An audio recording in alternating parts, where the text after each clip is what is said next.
আসসালামু আলাইকুম সবাইকে। আশা করি সকলেই ভালো আছেন। চলে আসলাম নতুন আরো একটি ভিডিও নিয়ে। এটা হচ্ছে জাফলং এর ব্লগ। তো এখানে সকালবেলা আমরা গাড়ি থেকে নেমে তারপর হচ্ছে হালকা নাস্তা করে নিয়েছিলাম। তারপরে দেখেন আমরা সেই পাহাড় থেকে আস্তে, আস্তে নিচের দিকে যাচ্ছি, যেখানে হচ্ছে অল্প একটু পানি আছে। ওই পানিটুকু দেখার জন্যই আর গোসল করার জন্যই মানুষ ওইখানে যায়। সাথে অনেক পাথর, গরম সব মিলিয়ে খুবই চমৎকার একটি দৃশ্য, কিন্তু প্রচুর কষ্ট যাওয়া। তো দেখতে পাচ্ছেন এতগুলা পাথর পাড়ি দিয়ে তারপরে আমরা যাচ্ছি ওই পানির ওইদিকে, চলে আসছি ওই যে পানির সামনে। তো এখানে আমরা সবাই গোসল করছি, গোসল করে আর ওই যে কালো একটা পাথর, ওই পাথর আবার ওইখানে যে ঝুলন্ত ব্রিজ, ওইখানে মানুষ প্রচুর ছবি তুলে। তো এখানে গোসল করে অনেকে হচ্ছে ড্রেস চেঞ্জ করতেছে। এখানে মহিলাদের ড্রেস চেঞ্জ করারও জায়গা ছিল। তো ওই যে সামনে দেখেন ড্রেস চেঞ্জ করার জায়গা। আমরা হচ্ছে এখানে অনেক ছবি-টবি তুললাম। তারপরে হচ্ছে ঘোরাঘুরি করে একটু রেস্ট নিয়ে তো গোসল-টোসল করে এখন হচ্ছে আবার ব্যাক করতেছি ওইদিকে। তো দেখেন এত পরিমাণ তাপ, তার মধ্যে হচ্ছে পাথরগুলো এত গরম, খালি পায়ে তো হাঁটা অসম্ভব। কিন্তু হচ্ছে আমরা জুতা পরে হাঁটতেছিলাম। জুতা পরতে হাঁটতে অনেক কষ্ট হচ্ছিল। তারপরে কি বলবো, সেই অনেক দূরে যাইতে হবো। আসছি একবার আবার যাবো, খুবই টায়ার্ড লাগতেছিল। দেখেন পরিবেশটা অনেক সুন্দর ছিল। এত লোক জাফলং এ অসম্ভব। আমরা মূলত ৭ দিনের জন্য ট্যুরে গেছিলাম। ১ম হচ্ছে জাফলং। তো জাফলং এ ঘোরাঘুরি করে আমরা যাবো খাগড়াছড়ি। তারপরে ওইখান থেকে ঘোরাঘুরি সাজেক ঘুরে তারপরে যাব হচ্ছে আমরা কক্সবাজার। তো এখানে কিছুদিন থাকবো, থেকে তারপরে ব্যাক করব। তো এখানে হচ্ছে ওই যে আদিবাসীরা এখানে কাপড় ধুচ্ছিল। পানির জায়গা দেখেন কত পরিষ্কার আর এত ঠান্ডা। সারাদিন যে ঘোরাঘুরি করলাম এই পাথরে, তারপরে যে এখানে একটু গোসল করা, কি ঠান্ডা পানি, খুবই ভালো লাগছে, একদম ফ্রেশ। দেখেন ক্যামেরাম্যানরাও এসে মানুষের পিছে ঘুরে একদম সেই উপর থেকে, পাহাড়ের উপর থেকে নিচ পর্যন্ত ওরা আসে এখানে ছবি তুলে দেওয়ার জন্য, পিছে আসে।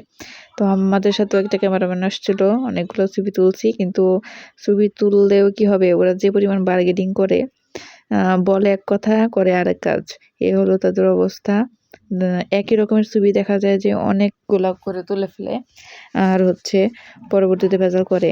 কেউ উল্টাপাল্টা ছবি তুলে রাখে, বাইসাও নিতে দেয় না, দামও বেশি নেয়।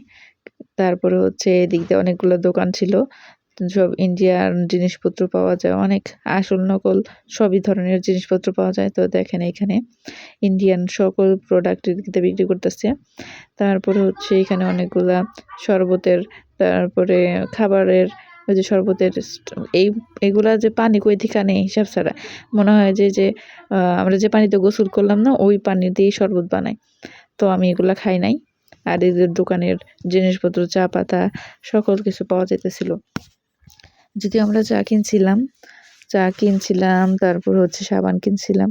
কম দামি সাবান পাওয়া যায়, হারমোনি সাবান, ওইগুলো কম দামের মধ্যে ভালো সাবান, খুবই ঘ্রাণ সুঘ্রাণ, ভাল লাগে। তো আমরা আবার হচ্ছে ব্যাক করতেছি, এই দেখেন পাথর পার হয়ে অনেকটুকু এসে পড়ছি।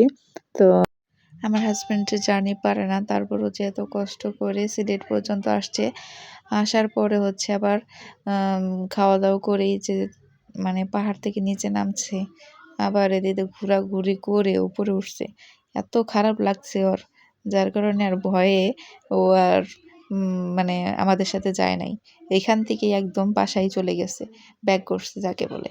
তো ফার্স্ট টাইম আমাদের সাথে বিয়ের পরে ঘুরতে গেছে এত দূরে, কিন্তু ওর এই জার্নির মানে করতে পারে না, এর জন্য ও একাই ফেরত আসছে। যদিও আমাদের অনেক খারাপ লাগছে, আমরা এত দূরে গেছি, এর জন্য আর আমরা ব্যাক করিনি, ও একাই ব্যাক করছে। আমরা তারপরে হচ্ছে ওইখান থেকে খাগড়াছড়ি গেছি। এখন আমরা উপরে গিয়ে রেস্ট করব, দেন হচ্ছে খাওয়া দাওয়া করব। আমাদের জন্য উপরে সুন্দর সুন্দর খাবার রান্না হচ্ছে, কারণ আমরা বাবুর্চি নিয়ে গিয়েছিলাম। আমরা যে কয়দিন থাকবো সেই কয়েকদিনই আমরা হচ্ছে বাবুর্চির রান্না খাবো। ৩ বেলা, ৩ বেলা না ২ বেলা খাবো আর কি। ২ বেলা একদম হাই কোয়ালিটির খাবার যাকে আমরা মূলত সকল মাছ, মাংস যা লাগে সবগুলা হচ্ছে ফ্রিজিং এর মতন করে হচ্ছে নিয়ে গেছিলাম। তো ওইগুলা কয়দিন মানে যখন বরফ লাগছে সেগুলো বরফ দিয়ে রাখছে আর কি। আর প্রতিদিনের বাটা মশলা বাটা প্রতিদিন একদম টাটকা টাটকা দিয়ে একদম রান্না করে দিছে, খুবই মজা লাগছে। 2 বেলা খুবই পেট ভরে শান্তি আলিয়ে খাওয়া দাওয়া হয়েছে, ভাত খাইছি, খুব ভালো লাগছে। আপনারা কে আছেন আমার মতন ঘুরতে পছন্দ করেন, ভালোবাসেন, তো জানাবেন কমেন্ট করে। আর বেশি বেশি লাইক কমেন্ট করে সাথেই থাকবেন। জার্নি করতে আমার খুবই ভাল লাগে, আর ঘোরাঘুরি তো আরও ভাল লাগে। স্কুল লাইফে অনেকবার অনেক জায়গায় ঘোরাঘুরি করছি, ভাল লাগে। তো বিয়ের আগে অনেক ঘোরাঘুরি করছি, কিন্তু বিয়ের পরে তেমন একটা দূরে ট্যুর দেওয়া হয় নাই, কারণ একটাই, আমার হাজব্যান্ড হচ্ছে জার্নি করতে পারে না, এটাই একটু মেন প্রবলেম। দেখতে এই জার্নিতেই ও ফেরত আসছিল একদম। তো আর কি, এর জন্য কোথাও যাওয়া হয় না দূরে, কাছাকাছি ঘোরা হয়। তো ঘুরলে ভালো লাগে, কিন্তু আরেকটা প্রবলেম হচ্ছে যে রোদের মধ্যে ঘোরাঘুরি, একদম এমনি কালো মানুষ আরও কালো হয়ে যায়। তো সবাই ভালো থাকবেন, সুস্থ থাকবেন, আমাদের চ্যানেলের সাথে থাকবেন।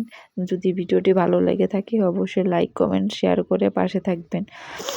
তো আজকে এই পর্যন্তই, দেখা হবে অন্য কোনো ভিডিওতে অন্য কোনো দিন। তো আল্লাহ হাফেজ, আসসালামু আলাইকুম, টাটা, বাই বাই।